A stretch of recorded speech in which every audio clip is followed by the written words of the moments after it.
ॐ नमो भगवते वासुदेवाय। श्री गणेशाय नमः। श्री सरस्वत्यै नमः। श्री गुरुचरणकमलेभ्यो नमः। कस्तूरीतिलकं ललाटपटले वक्षस्थले कौस्तुभं नासाग्रे वरमौक्तिकं करतले वेणुकरे कङ्कणं सर्वाङ्गे हरिचन्दनं सुललितं कण्ठे च मुक्तावली गोपस्त्री परिवेष्टितो विजयते गोपालचूडामणि नौमिड्यते ब्रवपुषे तडिदम्बराय गुञ्जावतं सपरिपीच्छलसन्मुखाय वन्यस्रजे कवलवेत्रविषाणवेणु लक्ष्मश्रिये मृदुपदे पशुपङ्गजाय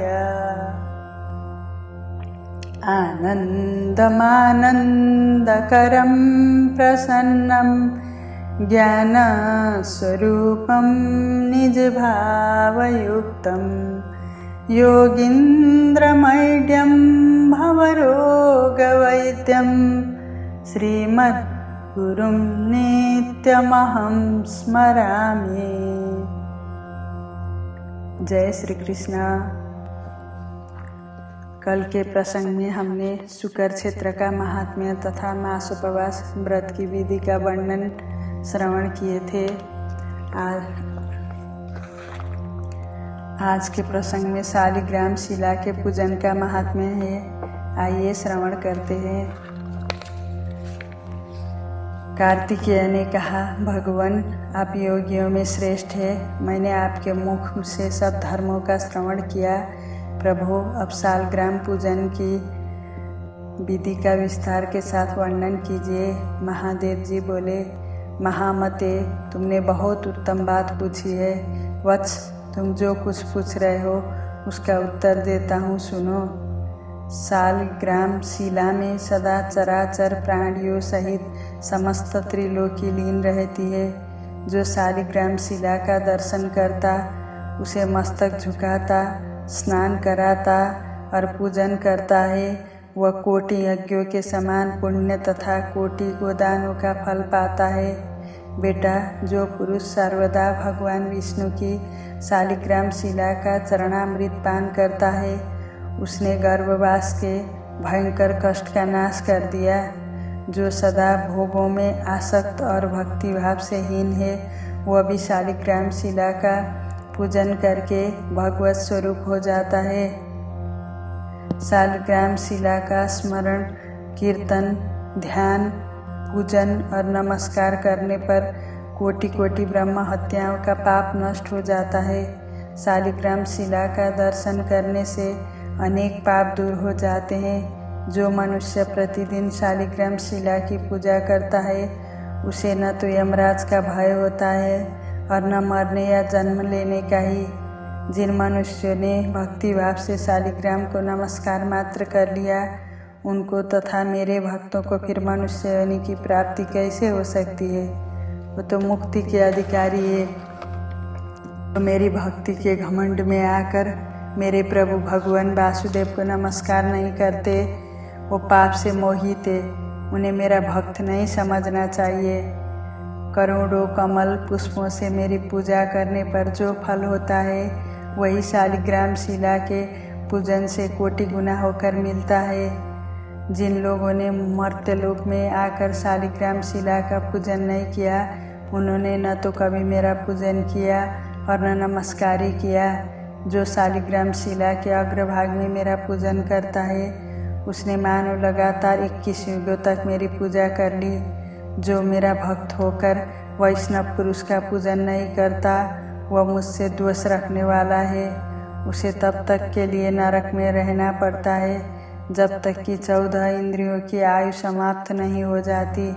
जिसके घर में कोई वानप्रस्थी, वैष्णव अथवा सन्यासी 2 घड़ी भी विश्राम करता है, उसके पितामह 8 युगों तक अमृत भोजन करते हैं। शालिग्राम शिला से प्रकट हुए लिंगों का एक बार भी पूजन करने पर मनुष्य योग और सांख्य से रहित होने पर भी मुक्त हो जाते हैं। मेरे कोटि कोटि लिंगों का दर्शन, पूजन और स्तवन करने से जो फल मिलता है वह एक ही शालिग्राम शिला के पूजन से प्राप्त हो जाता है।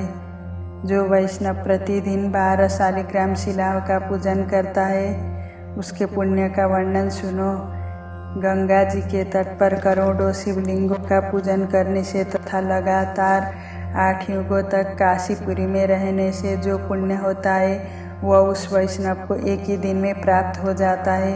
अधिक कहने की क्या आवश्यकता। जो वैष्णव मनुष्य शालिग्राम शिला का पूजन करता है, उसके पुण्य की गणना करने में मैं तथा ब्रह्मा जी भी समर्थ नहीं है। इसीलिए बेटा, मेरे भक्तों को उचित है कि वो मेरी प्रसन्नता के लिए भक्तिपूर्वक शालिग्राम शिला का भी पूजन करें। जहाँ शालिग्राम शिला रूपी भगवान के सब विराजमान है, वहीं संपूर्ण देवता, असुर, यक्ष तथा 14 भुवन मौजूद है। अन्य देवताओं का करोड़ों बार कीर्तन करने से जो फल होता है वह भगवान के सबका एक बार कीर्तन करने से ही मिल जाता है। अतः कलियुग में श्रीहरि का कीर्तन ही सर्वोत्तम पुण्य है। श्रीहरि का चरणोदक पान करने से ही समस्त पापों का प्रायश्चित्त हो जाता है। फिर उनके लिए दान, उपवास और चांद्रायण व्रत करने की क्या आवश्यकता है। बेटा स्कंद, अन्य सभी शुभ कर्मों के फलों का माप है, किंतु शालिग्राम शिला के पूजन से जो फल मिलता है उसका कोई माप नहीं। जो विष्णु भक्त ब्राह्मण को शालिग्राम शिला का दान करता है, उसने मानव संयज्ञ द्वारा भगवान का यजन कर लिया। जो शालिग्राम शिला के जल से अपना अभिषेक करता है, उसने संपूर्ण तीर्थों में स्नान कर लिया और समस्त यज्ञ की दीक्षा ले ली। जो प्रतिदिन भक्तिपूर्वक एक एक शेर तिल का दान करता है, वह शालिग्राम शिला के पूजन मात्र से उस फल को प्राप्त कर लेता है। शालिग्राम शिला को अर्पण किया हुआ थोड़ा सा पत्र, पुष्प, फल, जल, मूल और दुर्वा दल भी मेरु पर्वत के समान महान फल देने वाला होता है। जहाँ शालिग्राम शिला होती है वहाँ भगवान श्रीहरि विराजमान रहते हैं। वहाँ किया हुआ स्नान और दान काशी से 100 गुना अधिक फल देने वाला है। प्रयाग, कुरुक्षेत्र, पुष्कर और नैमिषारण्य, ये सभी तीर्थ वहाँ मौजूद रहते हैं। अतः वहाँ उन तीर्थों की अपेक्षा कोटि गुना अधिक पुण्य होता है। काशी में मिलने वाला मोक्ष रूपी महान फल भी वहाँ सुलभ होता है। जहाँ शालिग्राम शिला से प्रकट होने वाले भगवान शालिग्राम तथा द्वारका से प्रकट होने वाले भगवान गोमती चक्र हो तथा जहाँ इन दोनों का संगम हो गया हो, वहाँ निसंदेह मोक्ष की प्राप्ति होती है।